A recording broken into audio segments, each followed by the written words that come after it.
Está no ar com Felipe Figueiredo e Matias Pinto, o Fronteiras Invisíveis do Futebol, o podcast que desvenda a geopolítica do planeta Bola. Boa alvorada, caros ouvintes da Central 3, está começando o 4º capítulo da série Fronteiras Invisíveis do Futebol, parceria aqui da casa com o Xadrez Verbal. Tudo bom, Felipe? Tudo tranquilo, meu caro Matias. Qual é o tema de hoje? O tema de hoje é Ucrânia. Mas a gente vai falar de toda a Ucrânia só no programa de hoje? Não, para falar de toda a Ucrânia vamos precisar de 2 programas. Então é isso, nossos ouvintes. Hoje será a parte 1 sobre a Ucrânia. Vamos falar da história da Ucrânia como parte da União Soviética. No próximo programa a gente vai falar da dissolução da União Soviética e da atual crise na Ucrânia. E, obviamente, tudo isso temperado em como o futebol se relaciona com esses períodos, com essas crises. Lembrando todos vocês que o feed do programa Fronteiras Invisíveis é separado do feed do programa Xadrez Herbal. Vocês podem se inscrever, tem todas as informações embaixo do post que vocês estiverem lendo, seja na Central 3, seja no Xadrez Herbal, seja no YouTube. Antes de começarmos, vamos dar com uns recados para os ouvintes do último programa. O Gustavo Pedroso, que lembrou que a Copa América de 2001, aquela que Honduras venceu o Brasil, foi uma Copa América bizarra. O Rafa Antunes, que sugeriu a gente falar do jogo em que o Santos do Pelé supostamente parou uma guerra. Supostamente, porque é polêmica. Polêmica. E o Cristiano Rodrigues disse que ouve o nosso programa enquanto ele faz suas caminhadas, enquanto mantém sua saúde, né, mente sã em corpo são. E aproveitando que o programa é sobre a Ucrânia, esse ditado latino que você acabou de citar, na Ucrânia é mais conhecido como Fitzkultur. É inspirado do alemão, trabalhar o corpo. E também queria mandar um abraço para o Bruno Fares, nosso correspondente libanês, que fez uma correção para a gente, que a gente associou os esportes gaélicos sempre com uma modalidade UFC, mas a correção técnica dele é que o UFC, na verdade, é uma associação. A modalidade em si é o MMA, né? O Mixed Martial Arts. Então seria a mesma coisa que a gente falar que é uma mistura de futebol com NBA. Tudo bem. Obrigado, mas a gente, no fundo, é tudo porradaria. Então é o que tocação, irmão. É o que a gente quis dizer sobre os esportes irlandeses. Assim como os hooligans ucranianos. Lembrando também que, para caso, né, são 2 programas, são programas do Fronteiras Invisíveis do Futebol que falam de história de política. Né, o futebol é um fio condutor, ou seja, mesmo quem não gosta de futebol pode aproveitar, pode gostar do programa. Inclusive recebemos vários recados desse tipo. E caso alguma dessas informações, às vezes são muitas informações, ficar um pouco confusa para você, uma coisa assim, lá no site do Xadrez Herbal, junto com toda Fronteiras Invisíveis, eu posto um pequeno dossiê visual, com mapas, imagens, símbolos, bandeiras, todo esse tipo de coisa que ajuda a localizar um pouco na geografia e na história. Bem, então já que estamos falando da Ucrânia, vamos conhecer a história deste país. A história. Bem, Felipe, primeiro vamos falar da pré-história ucraniana, né? O que existia ali, quem ocupava essa região antes da formação do Estado. Usar o termo pré-história é correto do ponto de vista metodológico científico? Rapaz, vamos entrar nessa discussão mesmo. Tá, não, tudo bem. Então, eu começo ou você começa? Pode começar. A Ucrânia, ela, na Antiguidade Clássica, né? Lembrando que toda vez que um historiador fala Antiguidade Clássica, um historiador não, alguém formado em História, ele está se referindo àquele período dos gregos, período da República Romana. Ela era habitada pelos citas, né? Os citas eram um povo que tinha muito contato com os gregos romanos. O nome da região era Sítia, né? Inclusive é um nome muito comum em inglês. Inclusive teria originado algumas outras palavras. A partir do século V, né, com o fim da chamada Antiguidade, o início da Idade Média, né, outra discussão acadêmica se isso foi uma ruptura, se isso foi uma transição, mas também não cabe aqui. Né, a partir do século V, lá, o período que é popularmente conhecido como período das invasões bárbaras, ou se você preferir um termo mais neutro, o período das grandes migrações, os povos eslavos começaram a ir para a região, que são, de certo modo, a grande tônica da região até hoje, especialmente ali em Kiev. Mas também povos nórdicos, né? Não podemos esquecer dos varegos, que eram... É o nome grego que os gregos davam para os vikings. Para os vikings, correto. E, inclusive, um desses varegos, o Oleg, foi quem fundou o Rus de Kiev. O Rus Kievana. Isso em 1882. Exatamente. Esse Rus de Kiev ele vai durar mais ou menos do século IX até o século XIII. Ele foi um dos principais reinos medievais europeus da Europa Oriental. Foi o principal reino medieval da região. E não à toa, atualmente, tanto a Ucrânia moderna, a Bielorrússia moderna e a Rússia moderna se colocam como herdeiras desse Rus de Kiev. Não à toa, o termo Rus, que significava algo como reino, algo como... seria alguns estudiosos dizem que seria algo parecido com feudo na língua da região. Aí tem que tomar cuidado também. Tem sempre trocentas interpretações, então não é que a gente está dizendo que só uma existe. Mas não à toa o termo Rus virou depois o nome do país, né? Rússia. E em 1988, Vladimir o Grande, que depois veio a ser 1900? Perdão, 988. Tá. O Vladimir o Grande, também conhecido como São Vladimir, abraçou o cristianismo bizantino, tornando-se a Kiev o primeiro centro do cristianismo nesse Rus. Lembrando que o cristianismo bizantino é o que hoje se chama de Igreja Cristã Ortodoxa. E tem várias subdivisões. Exatamente. Nós tivemos a separação do cristianismo entre o cristianismo grego-bizantino e o cristianismo latino-romano, que é a Igreja Católica. Porém, o cisma do Oriente. Exatamente. Porém, lá no século XIII... tudo isso, né? Um povo que apronta loucas confusões chegou na região, chamados mongóis, e basicamente destruíram tudo. Não destruíram, né? Obviamente isso é uma caracterização, né? Mas enfim, os mongóis submeteram os povos locais a uma dominação direta ou indireta. Lembrando que o grande império mongol ele tinha muito disso, né? A dominação indireta. Os povos podiam fazer o que quisessem no dia a dia, mas eles não podiam declarar guerra a outros países. Se os mongóis chamassem ele para entrar na guerra, eles tinham que ir, e principalmente eles tinham que pagar grandes tributos anuais. E vários povos da região são herança dessas invasões mongóis, como os tártaros, né? Inclusive, caso você goste, né, do bife, molho. do molho tártaro, tem a carne tartar também, e os turcos. Né? Muita gente, os turcos não são árabes, os turcos não são do Oriente Médio nativamente, os turcos são da Ásia Central e junto com os tártaros, junto com outros povos, eles foram, digamos assim, empurrados para o Ocidente pelos fluxos mongóis. Não à toa existe na Ásia Central a República do Turcomenistão. Exatamente.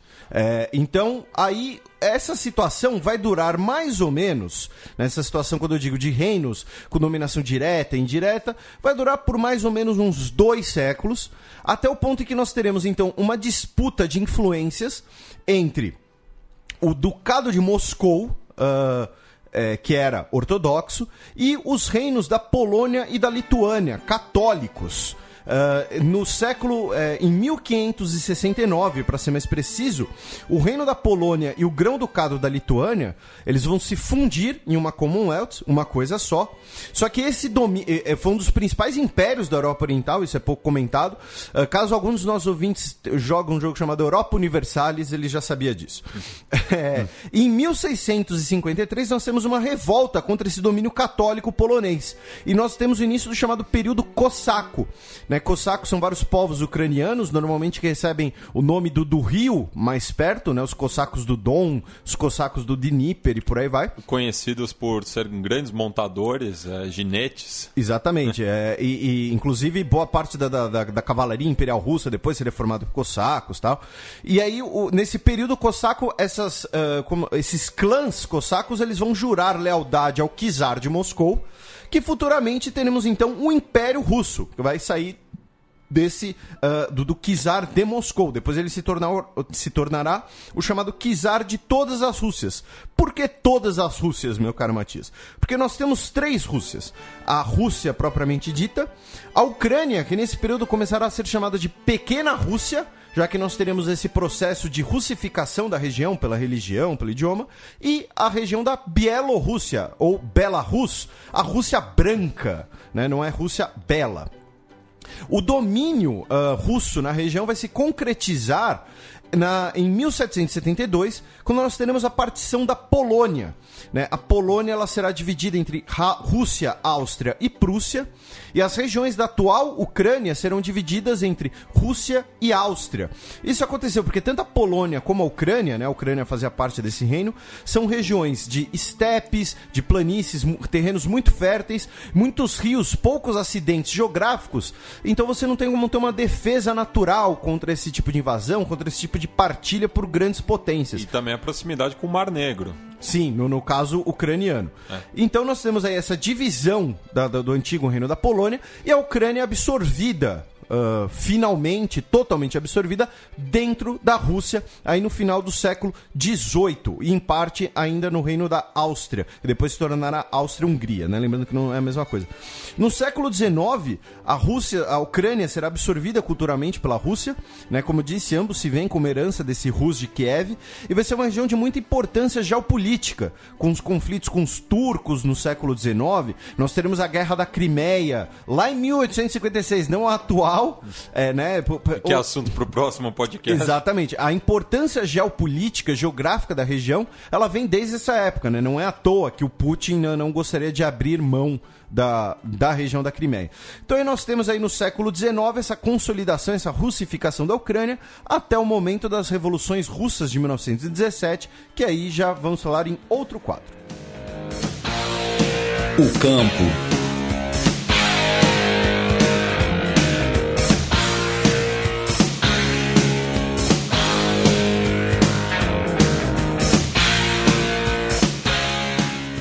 Bem, agora vamos falar do futebol em si, né? De como o futebol chegou na Ucrânia.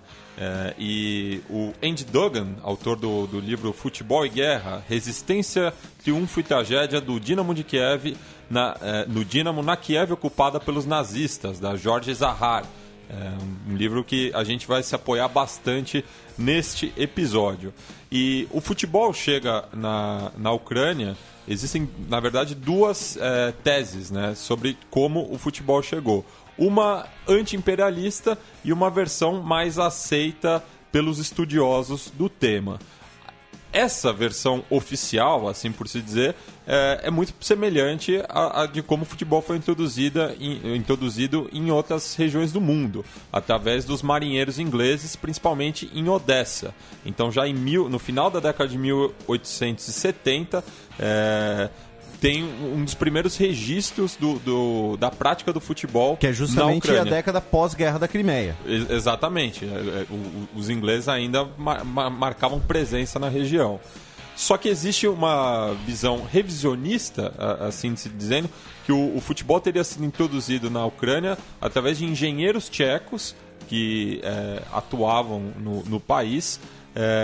E essa é uma visão anti-imperialista, porque viria de um povo que tem uma relação não conflituosa com a Ucrânia.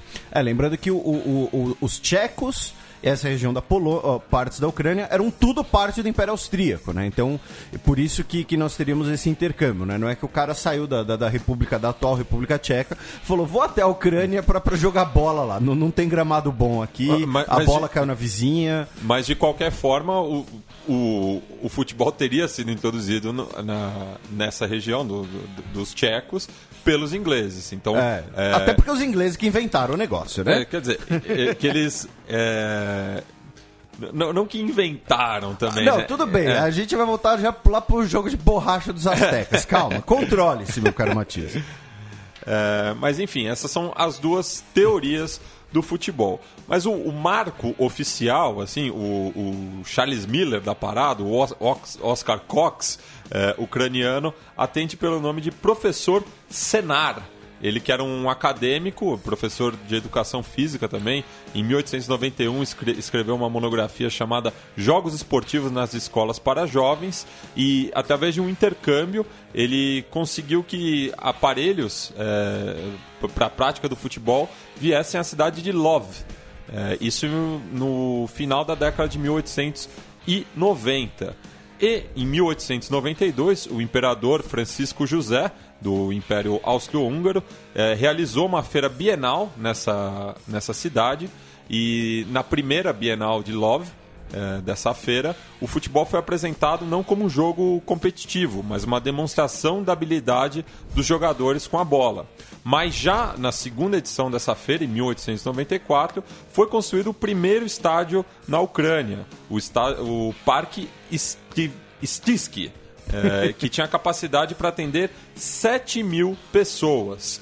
E o primeiro jogo realizado foi em 14 de julho deste ano, de 1894, entre as equipes da cidade de Lwów e da Cracóvia, que atualmente faz parte da Polônia. Sim, e essa cidade, Lwów, que antigamente se chamava Lemberg, se não me engano, ela é um fruto de disputa entre ucranianos e poloneses, de certo modo até hoje.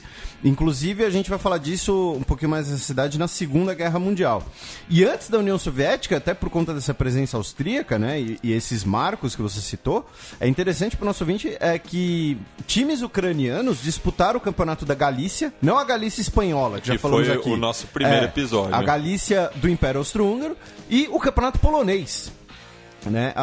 Mas, enfim, dá pra dizer, né, que o futebol, até pela questão histórica e tal, ele vai se desenvolver mesmo já no período soviético. E 20 anos depois desse primeiro jogo ocorrido na Ucrânia, primeiro jogo oficial, por assim se dizer, veio o primeiro intercâmbio com uma equipe internacional. No caso, o Fenerbahçe, da Turquia, foi fazer uma excursão pela Ucrânia, jogando com equipes de Odessa e de Mykolaiv. A equipe turca ganhou apenas uma partida nessa turnê. Então, vamos falar um pouco dos resultados soviéticos em relação aos ucranianos? Ou... Sim. Tá. Então, falando aqui para os nossos ouvintes, só para explicar, né? A gente vai citar alguns dos principais resultados soviéticos e, nesses resultados, os participantes ucranianos. Né? A União Soviética, e aí depois a gente vai falar ainda um pouco da história dos clubes, dos principais jogadores, da história local. A seleção soviética, ela foi campeã olímpica em 56, ela tinha um ucraniano no time. Foi quarto lugar na Copa de 66, é o melhor resultado soviético, uma Copa do Mundo. Dos 22 jogadores, 4 eram ucranianos.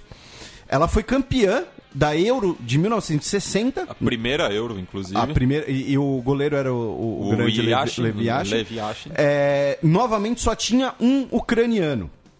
Ela também foi vice em 64, em 72 e 88. Inclusive 88, a última participação da União Soviética na Euro. Numa Euro. E os ucranianos do time de 88 seriam a base do futuro time nacional ucraniano. E os técnicos, tanto em 72 quanto em 88, eram ucranianos. Em 72 era o Alexander Ponomarev e em 88 era o Valery Lobanovsky.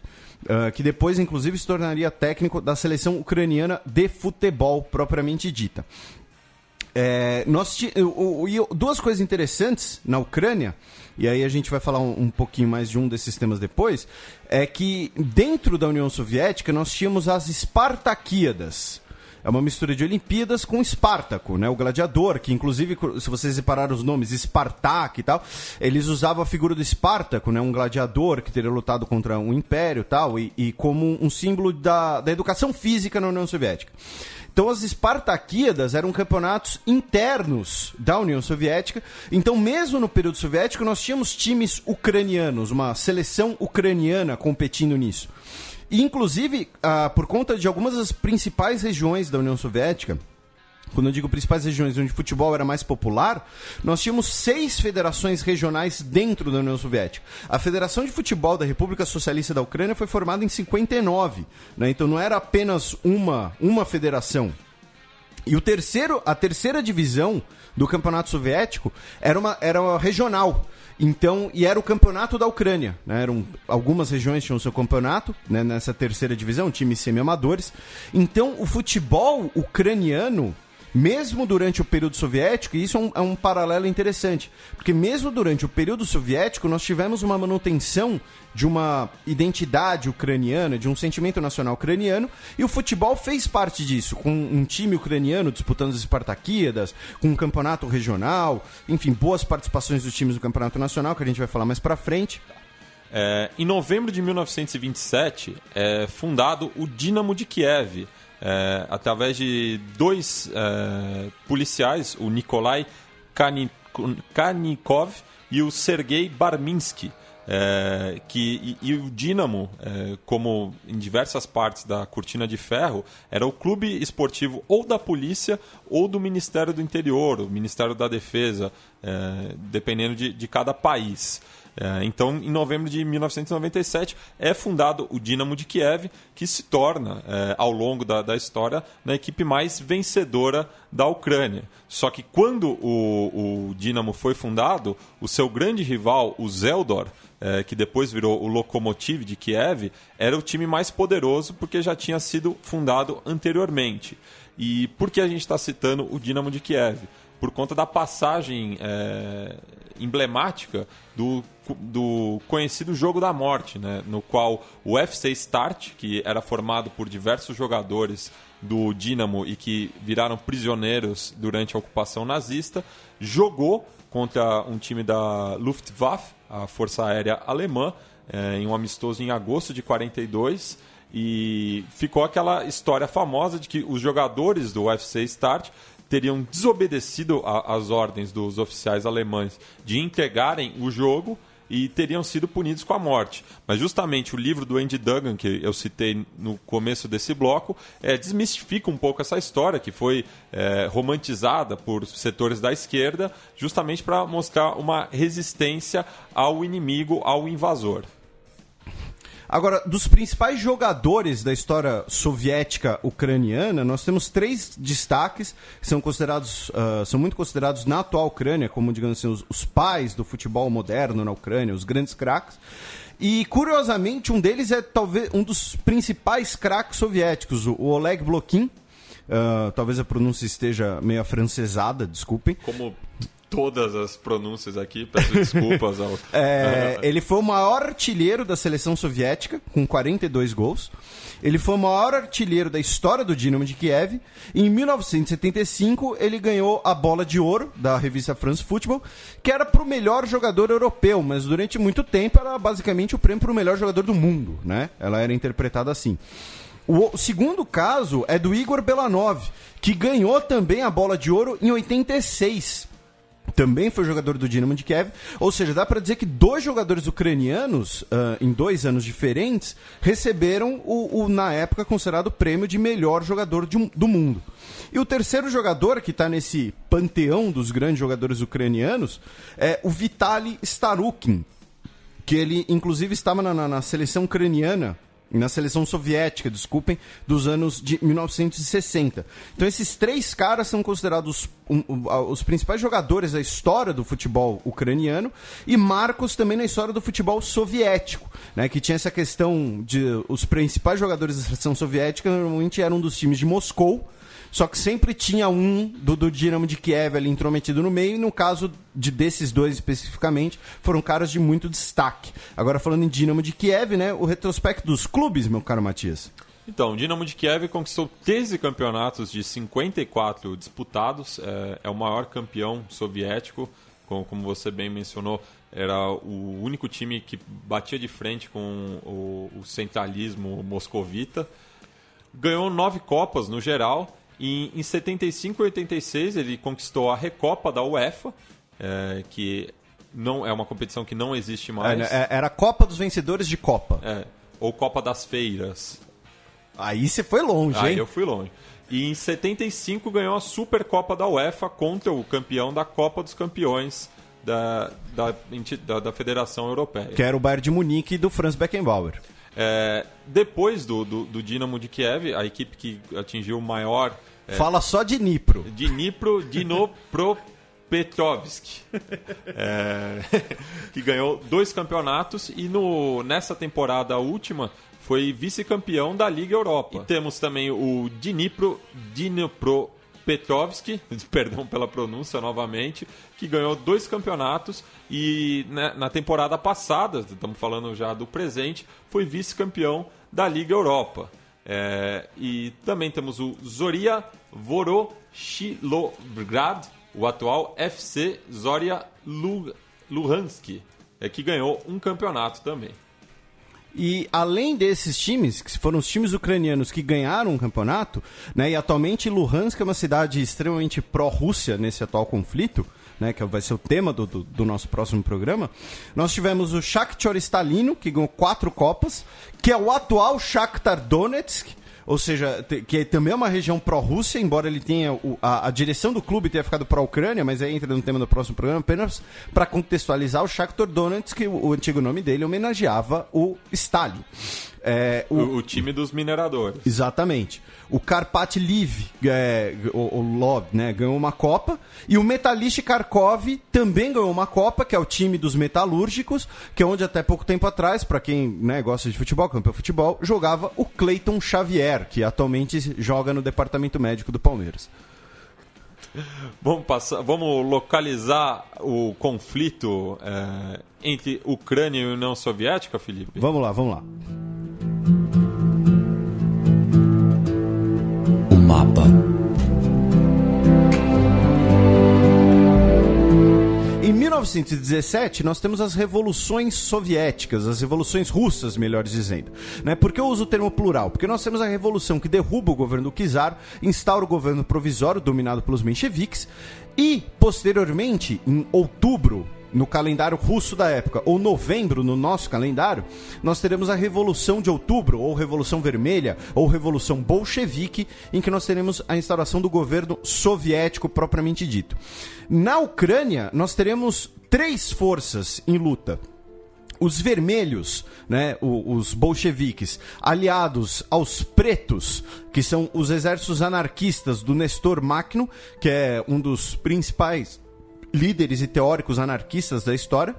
A República Popular da Ucrânia, que é um movimento que busca lutar tanto contra o czar como contra os vermelhos, buscando uma Ucrânia independente. E eles terão apoio alemão e polonês. Depois, inclusive, vão entrar em disputa com a Polônia, né, nesse conflito territorial que já mencionamos.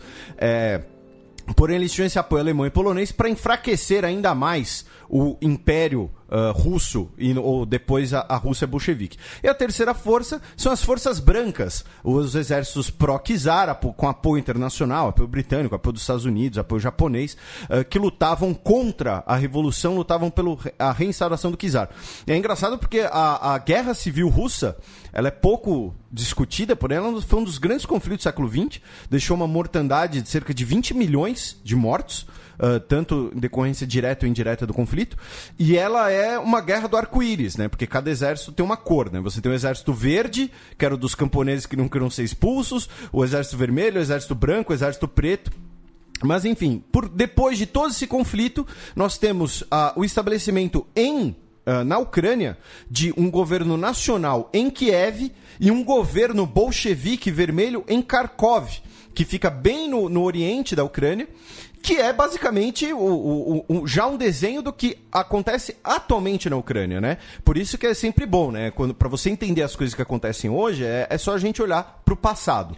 Aí nós temos a Vitória Vermelha e uma anexação polonesa da região ocidental da Ucrânia. A Polônia vai retomar as antigas regiões que eram do Império Austro-Húngaro. E lembrando, né, que o Exército Vermelho ele acaba ocupando Kiev em janeiro de 1918 e aí se inicia um dos períodos de maior instabilidade na região, visto que ainda estava no contexto da Primeira Guerra Mundial. Os alemães buscavam...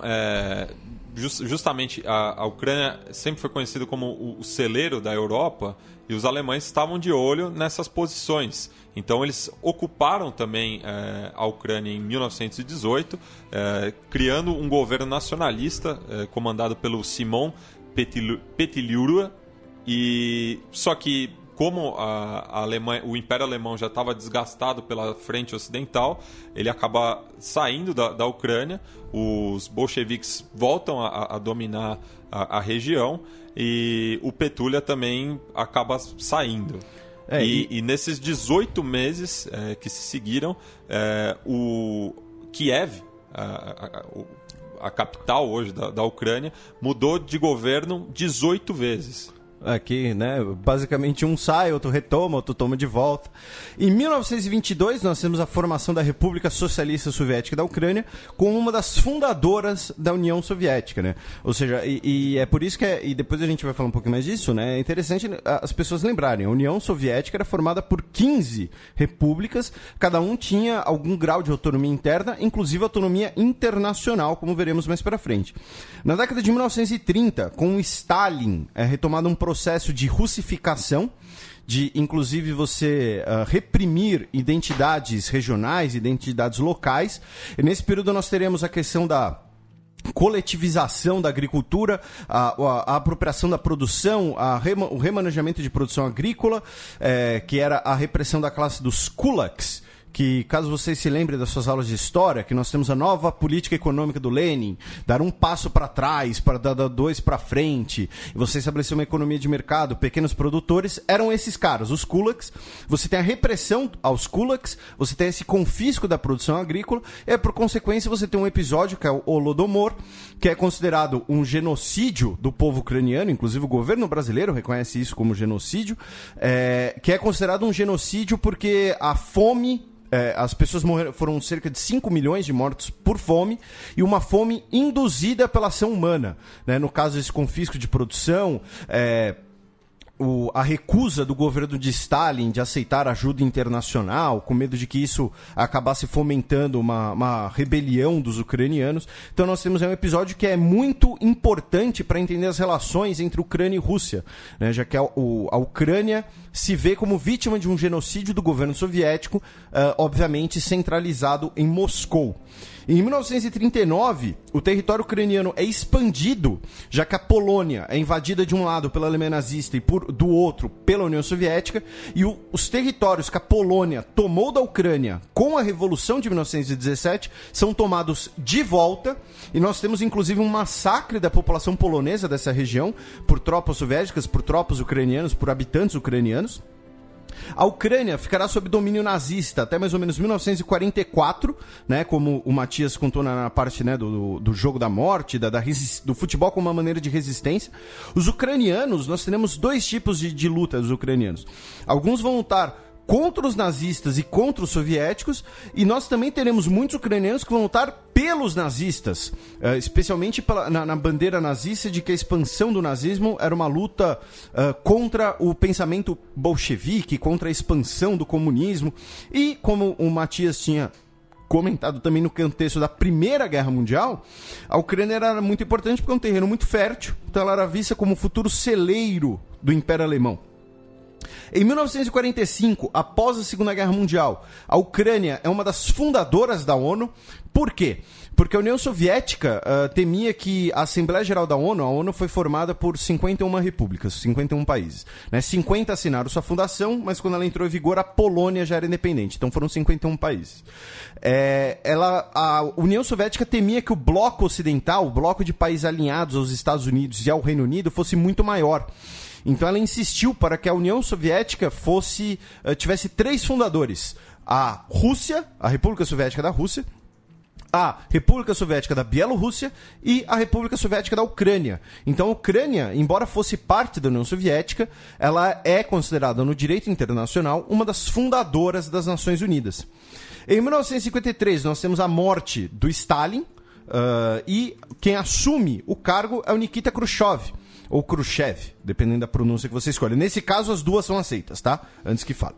O Khrushchev, ele vai empreender uma política de desestalinização, né? Inclusive é muito famoso o seu discurso no Congresso do Partido Comunista Soviético, em que ele vai denunciar os crimes de Stalin. E ele era um ucraniano de coração.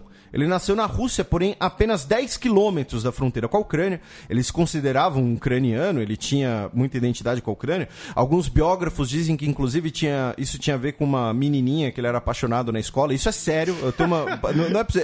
eu tenho uma... É sério, eu já li uma biografia, um trecho da biografia dele, né? Mas enfim, ele...